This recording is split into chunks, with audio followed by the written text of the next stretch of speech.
This video is part C of the three-part video series on a new Accu-Wedge bandsaw mounting plate, which was designed and built by Accu-Slice. 3 parts of the system were machined from aluminum using a Precision Mathews PM-30 mill. This video will describe the machining of these 3 components. For a more detailed description of the Accu-Wedge bandsaw mounting plate, its application and testing, please review parts A and B of this video series.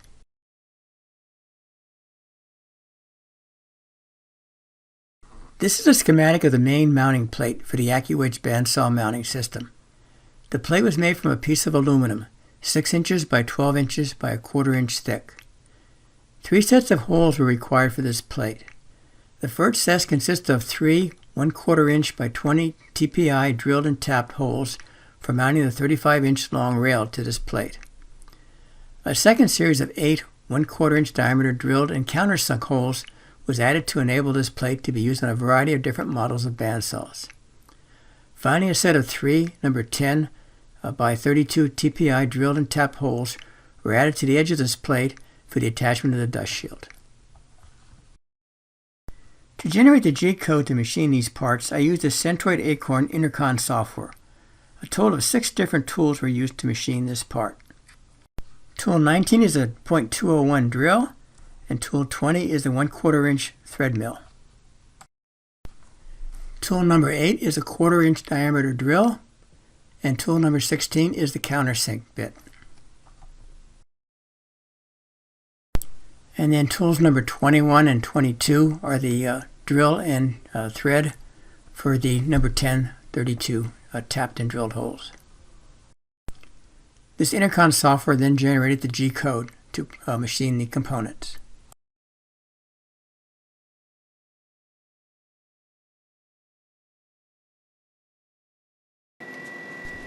So now we'll show the actual machining of the plate for the bandsaw mounting plate. And this video is sped up 3 times the actual cutting speed, again just for viewing purposes. So I began with a .201 inch diameter drill and drill in the holes, which will later be tapped for the rail on the system. So next I'm using a 1/4 inch, 20 thread per inch milling tap to put the threads in the holes which are just drilled.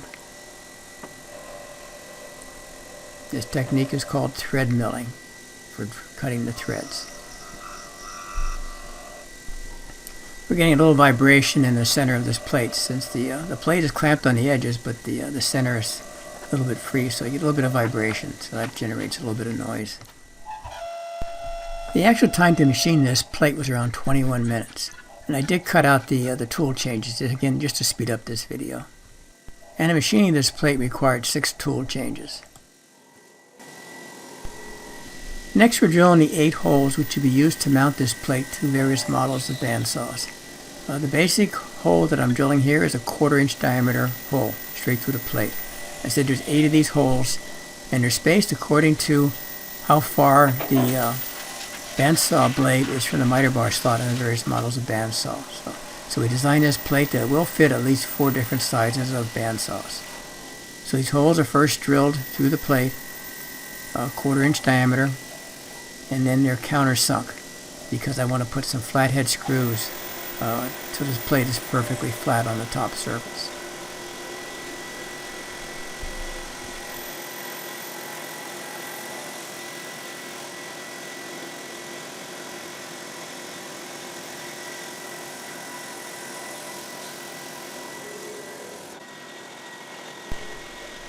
Okay, this next step is countersinking these holes. And I did speed this section of the video up even faster. So this is actually 5 times the actual cutting speed, because this step is a little bit time consuming. But I'm creating these countersinks such that when I put flathead screws in, the tops of the screws will be flat with the top surface of the plate, so they won't protrude above the surface. Because my rail goes over top these screw holes. And so if they were sticking above the plate, they would interfere with the rail. So they must be recessed below the plate level. I mentioned earlier this plate took 21 minutes to machine, but I actually spent a good half day writing the program to generate the code to machine the plate. And generating code actually takes longer than machining the parts.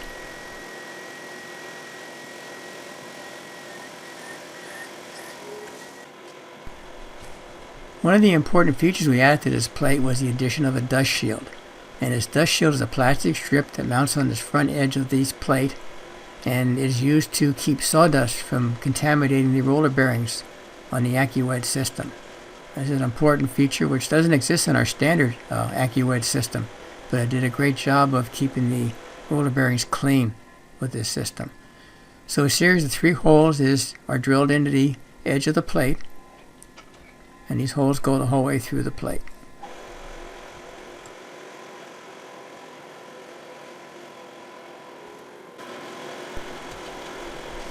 And finally, to finish this plate, we use a number 1032 thread mill.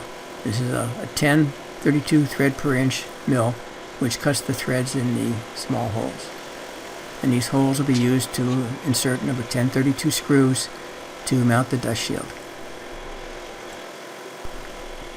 And once again, I sped this section of the video up 5 times the actual cutting speed because this threading takes a little bit of time. It takes about a minute per hole to tap them. And that completes the machining of the Accu-Wedge bandsaw mounting plate.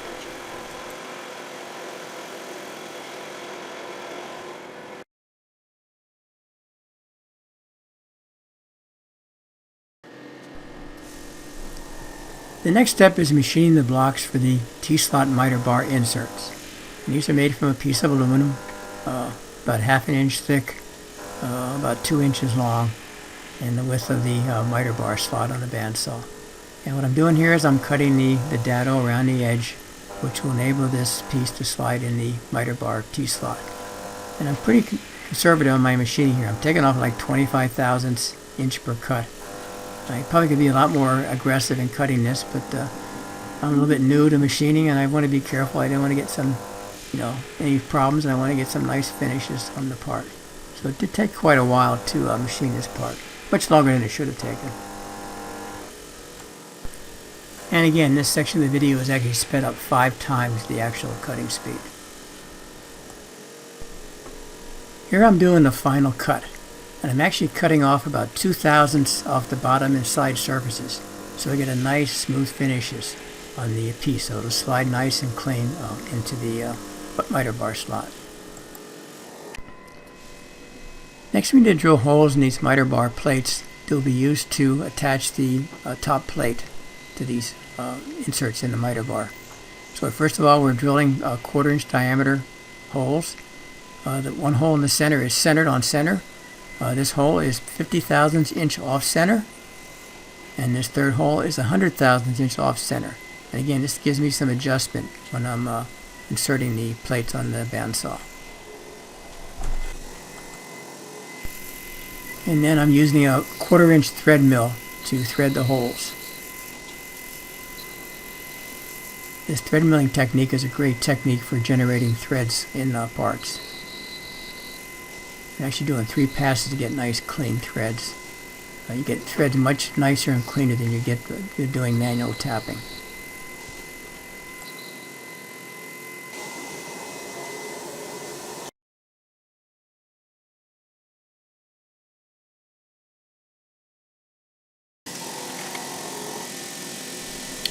The final step is drilling the 3 holes in the dust shield. This is a plastic dust shield, and I'm drilling 1/4 inch diameter holes, which will enable this dust shield to be mounted to the plate. And the spacing is the same as is drilled on the plate.